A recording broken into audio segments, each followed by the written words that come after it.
Good afternoon, everyone. I almost said good morning. It's a little past that. I am Alan Goad from PKE 120, and on behalf of the PKE Alumni Executive Planning Committee, I'd like to welcome you to the PKE Faculty Speaker Series with our committee chair and professor of economics and international business, Dr. Demos, who will be discussing the extremely hot topic of the state of the economy. And just a reminder, this event is being recorded. We would like to take a moment when we start saying a huge thank you to my fellow PKE Executive Planning Committee members, Jeanette Nakandakari, Bill Barkovitz, Andre Campbell, Amy Towner. We would also like to remind everyone that we get out of these events what we put into them. So during this event, we invite and encourage you to use the chat to share your cohort number, greet one another, and ask questions, because we all value and get a lot from that. Along with those same lines, I am sure you are all interested in supporting our alumni events and fostering connections within your own, as well as the many other cohorts within our PKA family. If you're wondering how to accomplish this, please be sure to reach out to one of the planning committee members or Nicole in the alumni office. Also, if you haven't already, please take a moment to join us on PEP Connect, as we have a PKE group where we post PKE events and information. Another way for us to help PKE and Pepperdine stay strong is by recommending others for PKE program and other degree programs. Pearl is available to be your contact, so please reach out to her for further information. We'd also like to take a moment to acknowledge our executive associates who support the Graziadio Business School in its philanthropic efforts. Thank you for everything you do. And we invite you to register for our next session on April 19th with Dr. Jim Sellis, as he discusses understanding Generation Z, the next wave of consumers, and what we should know. The link to register will be added to the chat shortly. At this time, I'd like to introduce you to today's presenter, a man we all know and love, Dr. Demos. He has over 25 years of experience as a professor, and even a lot more years than that as an entrepreneur, executive, and consultant. He has founded several companies that has served as a chairman and CEO of IQ Now Corporation, which was acquired by a well-known public company, and it provides services to such companies as American Express, Hilton, Yamaha, and Honeywell. As a consultant, Dr. Demos has a vast experience in working with Fortune 100 companies representing a wide range of industries, as well as being an advisor and board member of several startup companies. Dr. Demos is published extensively as revered journals, business magazines, and conference proceedings. And without further ado, I'd like to turn it over to Dr. Demos. Thank you, Alan. You forgot to mention that the greatest thing I have done in my life is teaching the PKE and the MBA students. This is true. Because that's where I really learn everything I know about economics. I did not learn when I went to school in Greece or in England or even the United States until I entered my first class in 1983. It was PKE 64. And then in my attempt to convey theoretical economic models, I had to learn for the first time economics. So I owe that to all of you, basically, because today I see students I had 25 years ago, 30 years ago, this year. And of course, some of you, they will start with me next month. So it's a great variety of my students in today's meeting here. And I will have the opportunity to talk to you about something which is very, very exciting nowadays, as you all know, the global economy. What can you say? Everything that in the past used to be static, easily be explained through some economic models, now have been very dynamic, changing on a what challenging times. You all know what's going on in the United States, in Asia, in Europe. Interest is going up or eventually down, inflation, threats about financial business, banking crisis, talks about the forthcoming recession, of course, talks about the global financial crisis, the war in Ukraine, the new activities will take place soon in Asia, involving China and India.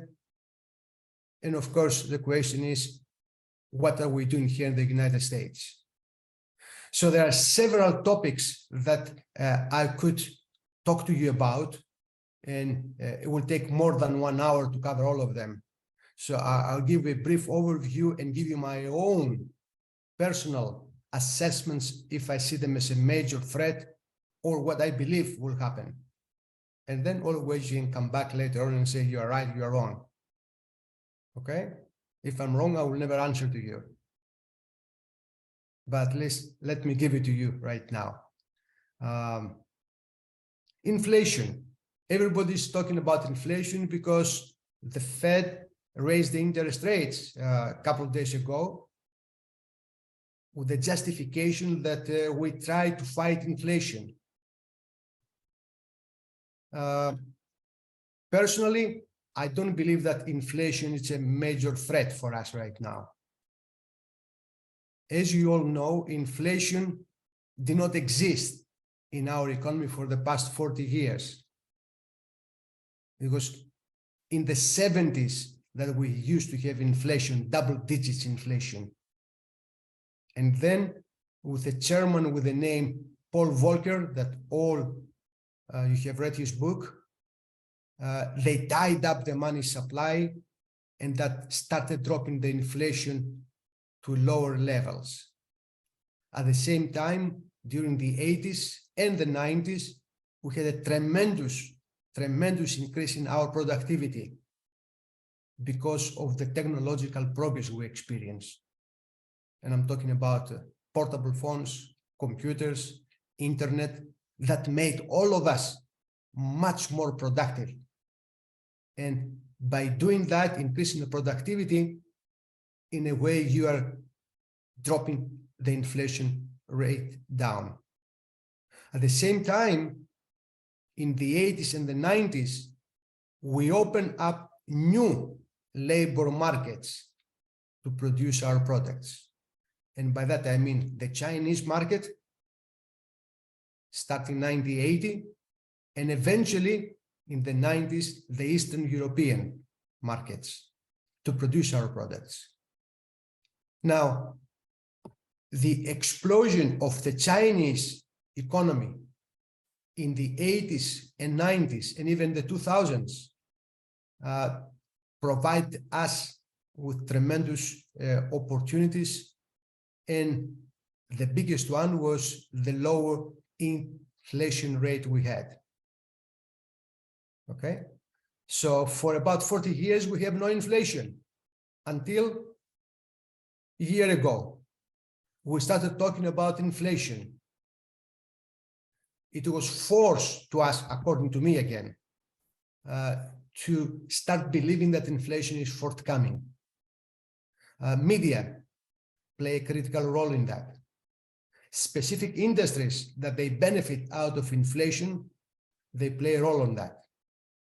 And of course, the top cherry on the pie was the war in Ukraine. That forced or allowed the utility companies, the oil companies, to do what with their prices? Raise their prices, even in the United States. Although at that time, United States was getting less than 1% oil from Russia, we used that as justification to raise the prices in the United States. And because of that, we have following up raises in all other products and services. Then the Fed, in its attempt to fight this inflation, they started tightening up the money supply, raising the interest rates, and by doing that, they're expecting inflation to stop or even drop. Now, is that possible?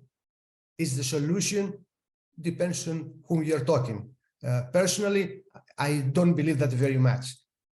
I don't believe the Fed can influence the inflation rate so much. That was the old economic models that I learned when I went to school. Was the Milton Friedman's economic model, at which the inflation was based on the supply of money.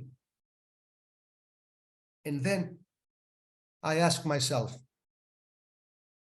what happened the past 40 years? We have seen tremendous increases in the supply of money, but we never saw inflation. I give you examples. If you remember the 2008, 2009 crisis, when Bernanke, you remember the gentleman? Some of you remember him, the chairman of the Fed, increased the supply of money to bail out the falling financial institutions. So we have an inflow of new money into the US economy, but we never saw inflation going up. And then we have the COVID crisis. And all of a sudden we have the president, Trump, inserted into the economy $2-3 trillion. $3 trillion is a very big number, as you understand. It's almost double the size of the Mexican economy. And that was brand new money from the printing machine to the economy. And then President Biden did the same thing, and also to finance the war in Ukraine. We never saw prices going up. That, to me, it was an indication that inflation is not relating that much to the supply of money. I believe inflation in the past 40 years was much more related to the overall supply side of our economy, and in particular to productivity. And because we have accomplished through this technological progress to increase our productivity, we experience non-inflationary periods. Okay? But anyhow, suppose they are correct and they try to fight inflation by tightening up the money supply. The outcome is interest rates going up. So all of a sudden you, that have experienced low interest rates in most of your lives, start realizing that interest rates now are started increasing. And the question is, now what? Is this going to lead us into a recession? That's a probable scenario if the interest rate continues to increase. But then the intelligent business executives like yourselves, you go back to something we have taught in the class. It's not the nominal interest rate you should care. It's the real interest rate. If you go back to the real interest rate, and the ones that have not heard this before, the real interest rate is the difference between the number that you see from the Fed, the bank, and the inflation rate. The difference is the real interest rate. Now, even if the Fed increases the interest rates, and they have done it, we have higher inflation, which means what? That to the real interest rates are negative. That means it's more beneficial for you to borrow because you don't pay in real terms. In nominal terms, yes, it's a higher interest rate, but in real terms, it's a negative real interest rate. It took us back to the situation of the 1970s when we have negative 7% real interest rates. In the 80s and 90s, because of low inflation, we have positive real interest rates. Now, if you do the calculations, take a piece of paper on your mind and you say, if interest rates right now is 5%, and if inflation is 7%, the real interest rate is negative 2%. Negative 2% means you don't pay for your loan. They pay you to get their money. So please think about that later on today.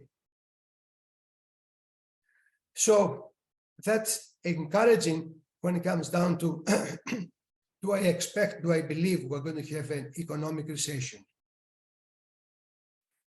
We do. We might have a recession if the consumers that represent 70% of our economy decide to start spending less. Ask yourselves, have you started spending less? Have this increase in prices convinced you that this is a permanent situation, and so you have to start eating less, drinking less, entertaining yourself less? If the answer is yes, means that can lead us to an economic recession, but because of the consumers. And it goes back to the way you feel, expectations. You control the economy. If you all here today believe that we don't have a recession, I have not changed my consumption pattern, then we will not have a recession. On the other hand, if you think bad days are ahead, then we will see bad days. We will see a recession. Okay? So I will wait for the next 3-4 months before I can make a commitment and say, yes, we are going to have a recession, deep recession, or no, we're going to have, prosperity. Okay? So we talk again in 2-3 months, I'll be more definite about the situation of the economy with respect to recession or growth. Then banking industry. All of a sudden, last week, we got, that banks starts falling. One of them was the second largest failure since the 2007, 2008 Washington Mutual. But this time, they took care of it. You see how fast they move? We have learned. We have learned. The Fed and our authorities now have learned how to avoid these financial meltdowns. It's like the COVID. The first one died. After the second, third, fourth, we have developed ways to treat patients. We have come with new medications. That's how I see the financial banking crisis right now. Because as you know, these banking crises are coming to us almost every 15 years. And they're very similar. Management is making some mistakes and they take the banks under in a way. But always the government can do something to help. And right now, I believe they are at controls. Okay? And of course, by us providing this additional money to help the falling financial institutions provides a burden on you and I as taxpayers. But they say we can do that. Why? Because we care about the health of the entire economy. That's a justification. They need to be more strict with all these people managing, running the financial institutions, but that's very, very difficult proposition because as you might know, the banking industry has a very strong lobbying in Washington, D.C. Very strong lobby. And we have seen a couple of movies. You remember, some of you, about the crisis of 2008, 2009.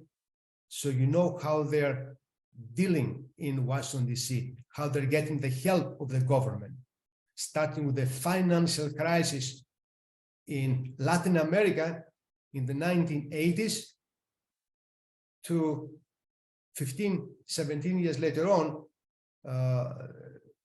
the real estate crisis we have in the United States, and now to the new crisis that we might have. Always it's the same behavior, okay? They're getting better, the government, in handling this, but still we're not out of the woods. But I don't believe that they will they let big financial institutions to fail, okay? So I feel fine with that one. Then the next major issue or concern is more important, the national debt, the global debt we have. And in several occasions, we have been talking about this enormous debt that the United States has, but so everybody else in the world. We have the situation that we are the wealthiest country in the world and still we have one of the largest debt. Let me refresh some of these numbers, although you have heard them before. Our government debt in the United States, it's right now over $33 trillion. $33 trillion. How big this is? Figure out that our GDP, our income is 23. So we owe 10 trillion more than what we're making per year. Okay. Now, but it's not all the debt we have. That's government debt. Then we have consumer debt, another $22 trillion. And then we have business debt, another $22 trillion. So the total debt is $75 trillion. And our GDP still is 23.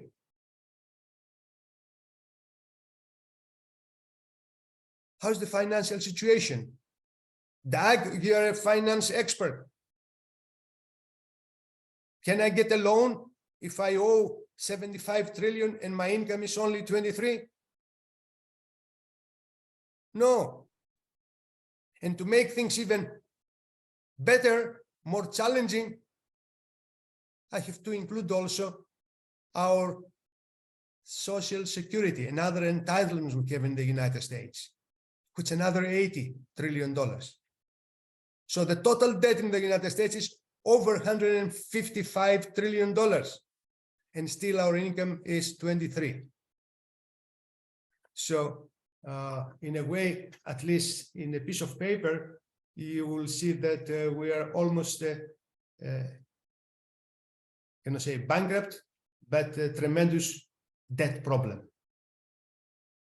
Tremendous. Figure out that right now the ratio, debt to income ratio, is 8-to-1. We owe 8 times more than what we're making. The other time we have a big number was in 1920s, 100 years ago, with the Great Depression. At that time, it was a catastrophe. And the debt to income ratio was 3-to-1, just to get an idea. Now, we're to the point that is so big, this debt, that nobody looks that cares about it. We keep adding to this debt. And of course, every politician in Washington, D.C. will say, it's not my debt.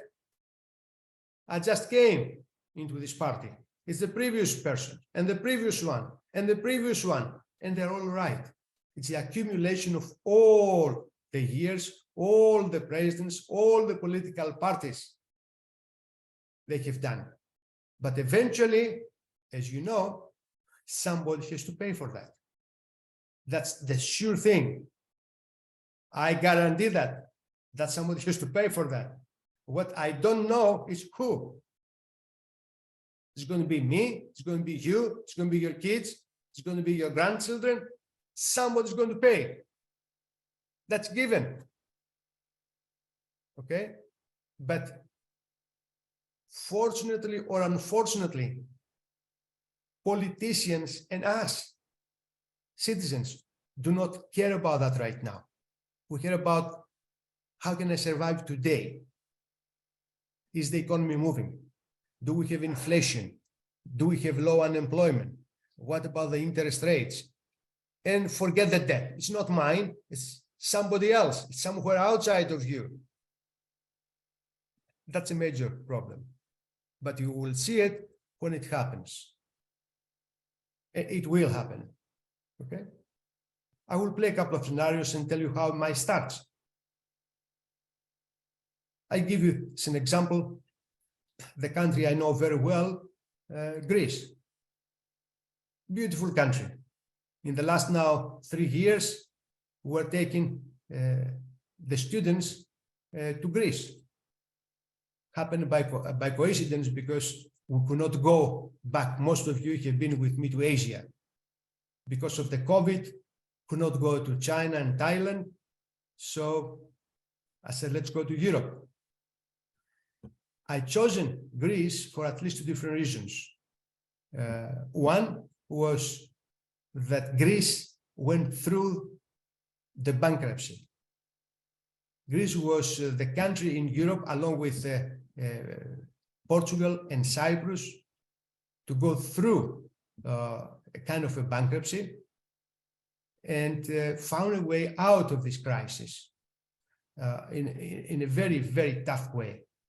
I have seen people's salaries going down 3, 4, 5 times, pension plans going down 3, 4, 5 times, people working harder, people who not get their money out of the banks. There were limits, $20 per week you could go and get from the bank. And before that, Greeks, they used to spend $20 to buy a cup of coffee on a daily basis. So big readjustments, very, very big, painful. People start committing suicides. But it was a reality. And forcing them to go through this economic crisis helped them, allowed them to change the state of mind, okay, in a painful way. But right now, as we all have experienced, at least some of you, you're here right now with me in Greece, they're doing great. They're doing great. The question is, who is next? Because somebody else is going to take the role of Greece in Europe. Is it Italy, which is a little bit shaky? Maybe. And if that happens, that will be a dramatic consequence for Europe and also the rest of the world, because Italians are much bigger country. Greece was a small, tiny one. So if that happens to Italy, then a lot of consequences we will see. So what about us in the United States? You say, oh, we don't care because we're the only country in the world, we're the only debtor in the world that will never go bankrupt. And you are correct. You will never go bankrupt. Why? Because we owe all of our debt in what currency? In dollars. We're the only debtor that owes its debt in its own currency. Greeks could not print the money and pay their debt, did not have the printing machine in Greece. Or Italians could not do that. They don't have the printing machine in Italy. But the United States, on the other hand, has its printing machine in Washington, D.C. So if, now consider, I say big if, and I'll come back to this in a few minutes. If Chinese, that they are probably the largest foreign contributor to our debt right now. They're supporting our debt, buying government bonds. If they decide over the next week, month, year, to withdraw their money, they will go to Washington, D.C. and say, we need our money back. And we will give the money back. How we will give their money back? Option one, roll over the debt. Go to another potential investor, offer higher interest rates, get money from them, and repay the Chinese. But if there's no any other creditor willing to offer the money, then we go to option two, which is what? Print the money. We'll put the machines printing brand new bills. Okay? So here you are, 33 trillion brand new money. We pay our debt, we're debt free. However, we have another problem there. You understand? Hyperinflation. Problem for us in the United States will be, yes, debt free, but higher inflation, which will be bad for most of us, but not for everyone, because during inflationary periods, there are always winners. But will be even worse for the Chinese and the other creditors to the United States, because they're getting back pennies to each dollar they have invested. So that's a potential scenario. And if that happens, that will create an enormous economic problem, and who knows what will happen after that. And I say, I don't know, because we have never seen that before. We have never been in a situation that the wealthiest country is the largest debtor. So I can tell you, what happens 50 years ago, 20 years ago, 500 years ago, will happen again right now. It's going to be brand new. We write history. So 100 years from now or 200 years from now, they will say, oh, look what happens in the United States in 2023. They will learn from us. So far, we only can make assumptions, okay? But that's something that we need to focus, concern. But the question is, you and I are too small. We can do absolutely nothing about that, because the decision makers are not willing to do anything. And by that, I mean the leaders we have, not just in the United States, but in every single country, because the entire world is under an enormous debt pressure. They're doing absolutely nothing. Why? Because I should not say that, because this is recorded right now, but I will say that. Politicians care about re-election, them and the group supporting them. So they can increase the debt because it's not their debt, it's somebody else's debt. That's why this number is increasing per hour, per year, and you never see our debt dropping. You want to take care of the national debt?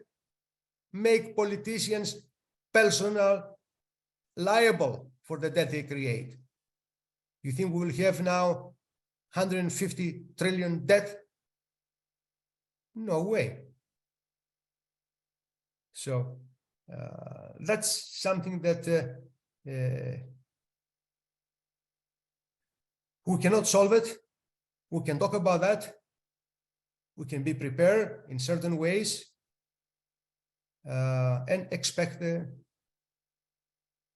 big crisis. It's like expecting the big earthquake. Nothing you can do to stop it. Protect yourself, yes, but you cannot stop it. And most dangerous in our situation is that in addition to the United States, every other country in the world, it's also in a bad financial debt situation. Japan is worse than us. England is worse than us. Then it's us. Then it's the Southern Europeans, France, Spain, Portugal, Italy. Greece used to be number 10. Okay. So that's a major issue. Now, how this thing can start? A potential scenario that I play in my mind is if we force the Chinese to ask their money back. If we have them come to the position to be in Washington, D.C. and ask for their money. Can that happen? Let me play a scenario for you.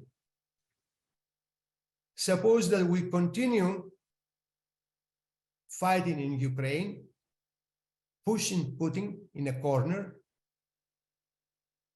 Putin is talking with Xi Jinping, China, and then together they're going to talk to India. And they create a coalition, China, Russia, India, with a couple of satellite countries like Iran with the oil. And they create a bloc which is big enough to go against the United States and Europe. Okay? Is it possible? Think. What would you do if you are the Chinese? Would you leave your money in the United States? Would you continue supporting the US economy or trying to make their life more difficult? Knowing, however, that if you do that, you're going to create economic problems for yourself in China. But that's a possibility. And because now, if you follow the news, you see that the attention from a geopolitical point of view is moving from Ukraine, Russia, which in my mind never was a main issue, into something more important. It's going to be the Pacific Rim. Because the real challenger of the United States is not Russia. We don't care about the Russians. Okay, we're not afraid of them, except of course with nuclear, but even that we can handle. But it's China. And China, because is a superpower with respect to the economy. Its economy is second largest, but it's growing on a daily basis. So sooner or later, the United States will compete with Chinese for the dominance of the global economy. Chinese, if we have followed them in the past 40 years, 45 years, after President Nixon went to China in late 70s and opened up the Chinese economy. And it was one of the greatest things that the American president has done. Forget the Watergates and et cetera, but going and open up the Chinese economy, it was tremendous beneficial for the world economy, for world peace, and of course for the United States. Because allow all American products to be produced in China. Allow our production costs to drop dramatically. Allow prices of our products to be extremely low, and therefore having low inflation for 40 years. That was because of this leader think forward. So Chinese in 40 years created, as I have talked to you several times, an economic miracle. They were able to grow their economy 10% per year for each year until recently. That meant that in the first 10 years, from 80 to 90, they grew their economy 8 times in 10 years. Okay? When it took the United States 50 years to grow its economy once. And that's another topic of discussion, why the Chinese have done that. Bill is there, very familiar with China. So you've seen them, you've seen the good and the bad from them. So, but Chinese, they have a lot of knowledge right now, a lot of wealth, and long-term strategy and long-term planning.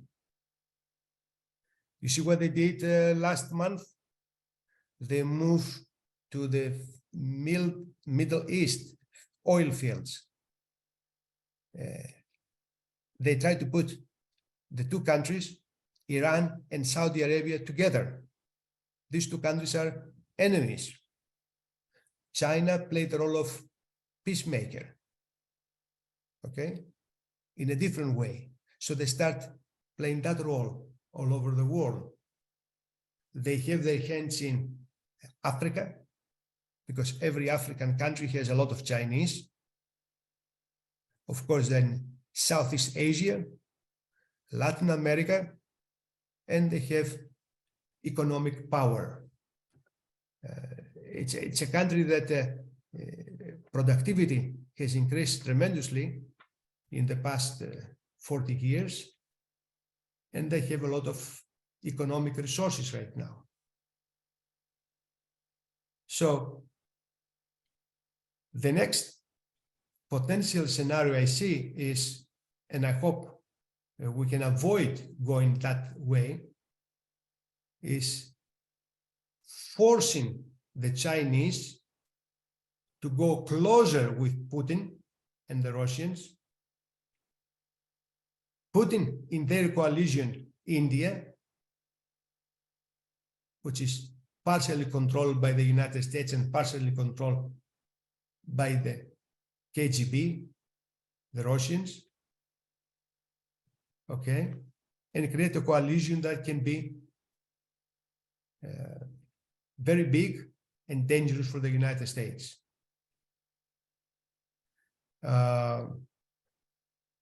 So I hope that will not take place, but for that you need leaders that they will have the opportunity and the ability and the willingness to step forward and do these things. I don't want to make you feel miserable. My plan was to make you a little bit happier this morning. So let me change the tune and say, hey, you all look great, and you will continue to feel happy.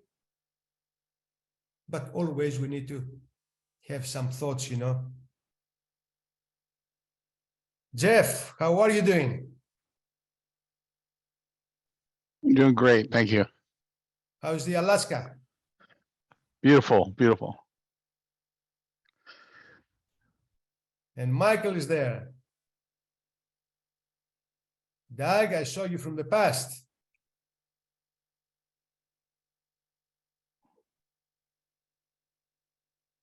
See, Rose there.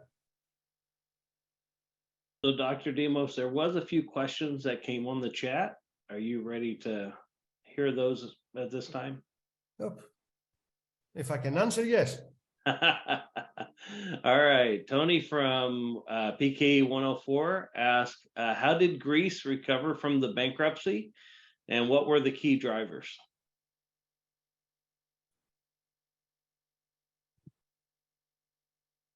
That's a very, very interesting story, and will take me more than a couple of seconds, to answer this question, because basically, to me, the most important thing was changing the state of mind of Greeks. Greeks, they used to grow up under the assumption, I want to go to school, then get a job in government, which is a permanent job, work, a couple of hours per day, and retire at the age of 45. Okay? Beautiful life. I mean, excellent. Now,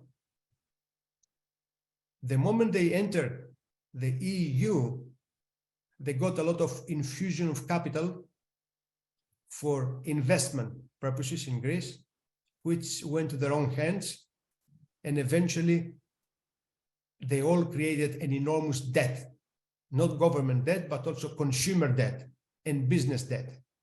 So they came to the point that the overall debt was, like I mentioned for the United States, a big number for Greeks. And they have no ability to repay their debt.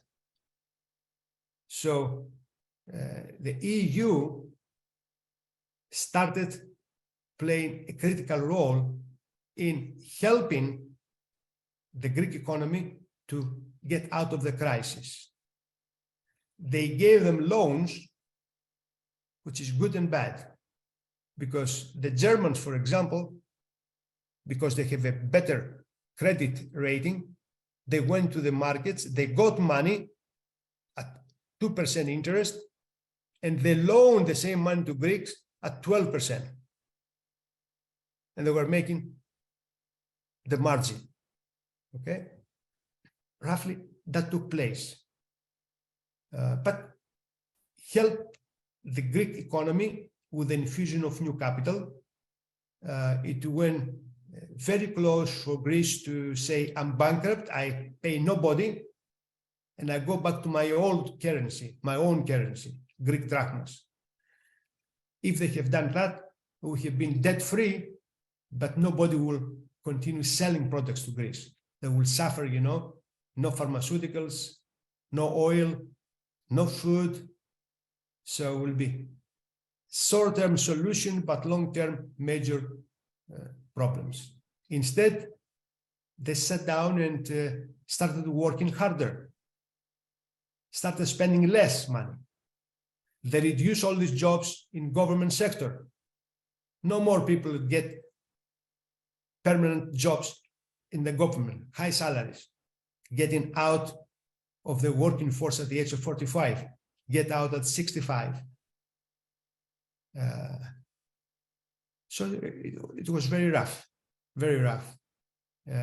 Still, salaries are low. Now they're growing slowly. But now Greeks were able to adjust and accept the new changes they have to make for themselves. Okay, painful. It was painful. But now they're good. Now they have invested in high tech that helps the overall productivity of the country. They have two and a half strong industries. The first one, of course, is tourism. Second one is the shipping industry. They have the largest fleet in Europe. 59% of all the European boats are Greek boats. And the 29% of the global shipping industry is in Greece. And of course, then they have some agricultural products that they try to export. So now they're doing much, much better. Of course, they got the guidance and the austerity imposed on them by the IMF. So IMF came and on a daily basis was overseeing everything that was going on in Greece.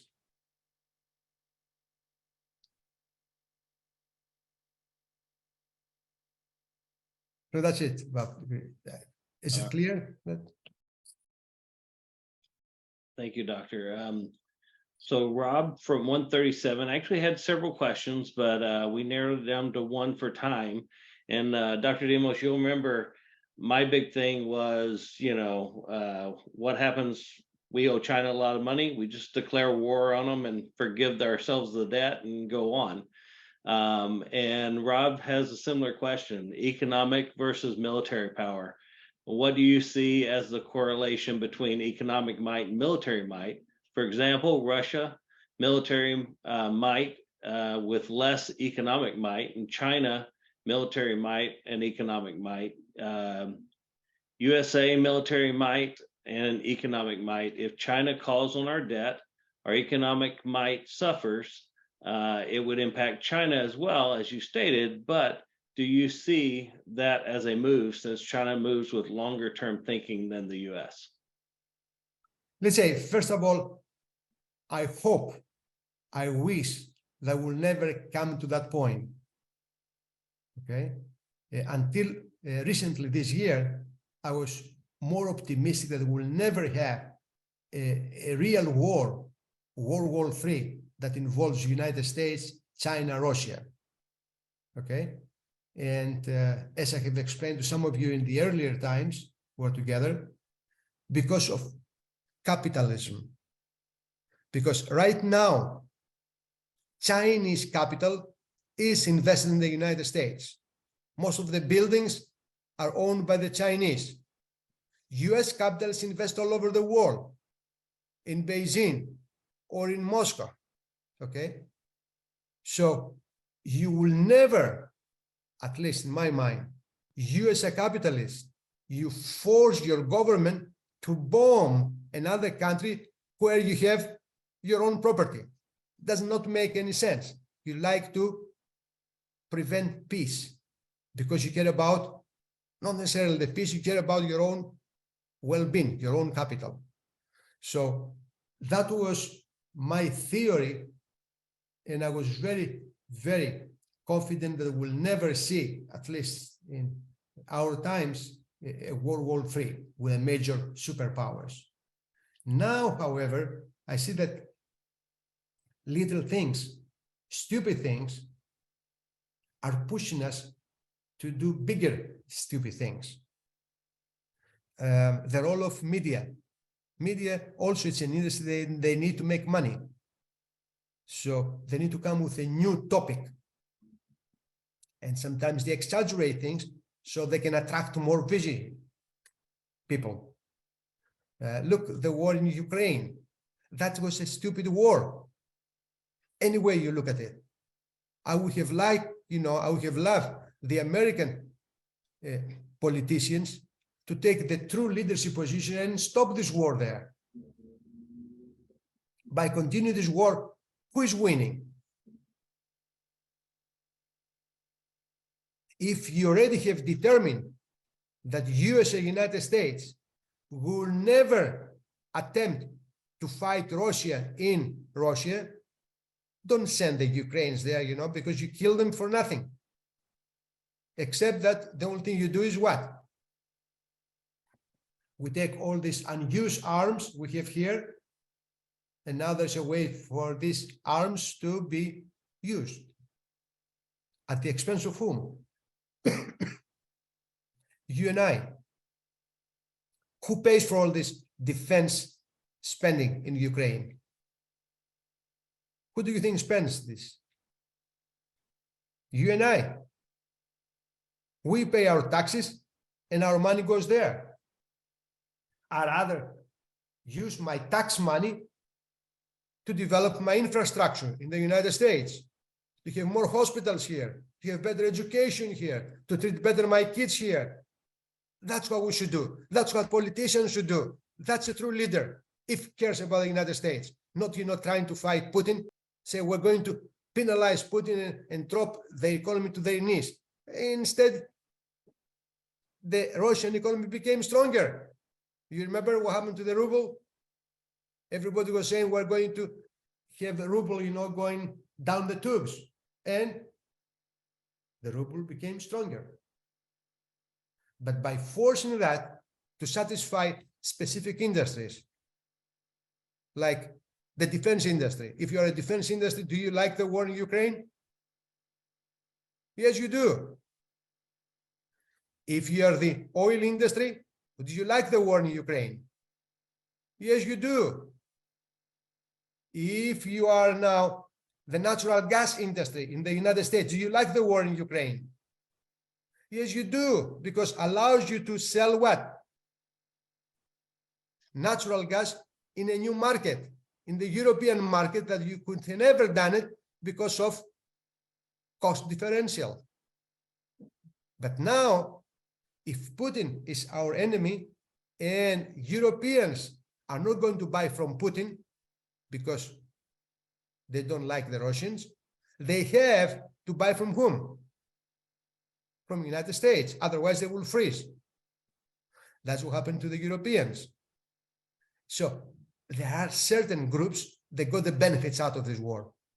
But the majority of us, we lost out of that war. And I don't like us losing from a war. And that's chapter one. I'm not afraid of that. I'm afraid about the subsequence that might happen. If you get involved now, China, we have forced now the Chinese that they look what happens to the Russians, and they say, if Americans and Europeans did that to the Russians, maybe they will do the same thing to us. So, looking down the stream, as a Chinese leader, what would you do? Try to protect your country. So, let me join forces with the Russians right now. And of course, I will have to bend myself backwards to agree with Indians that I don't like them very much. But I have to now. And by doing that, we might be able to compromise, find a way, to deal with the Americans middle of the way.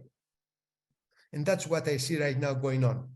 That's why you see the Chinese premier, the German, going to meet with Putin in Europe, also going and meeting with Iran and Saudi Arabia. So they are working their own coalition, the same way the United States is working with our own coalition, the NATO forces. But all of them, in my mind, are unnecessary for the good of each one of us in this group here. But unfortunately, we're suffering from that. Unfortunately.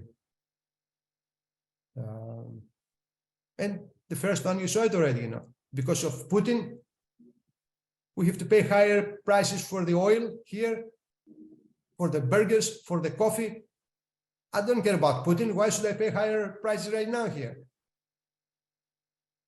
But it happens.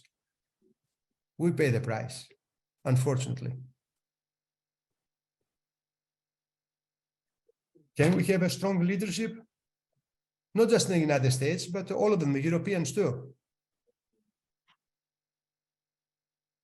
The difference, of course, is that European leaders and American leaders are not in that position for life, like Putin and like, the Chinese premier. That's a different. They have more time in their hands. We don't have time. We have to act when? Now. They can wait 20 years, 30 years, 40 years. Okay? That's another major difference between these regimes in China and the United States. I hope I answered your question. Thank you, Dr. Demos. I know we're running a little bit over on time, so we'd really like to thank you for your time. There's a few more questions. I'll put them together and send them to you, and we'll try to get them to everybody that asks questions. And we'd like to thank everybody for their participation today. And don't forget to sign up for the next one we discussed earlier. Looking forward to seeing you on that call as well.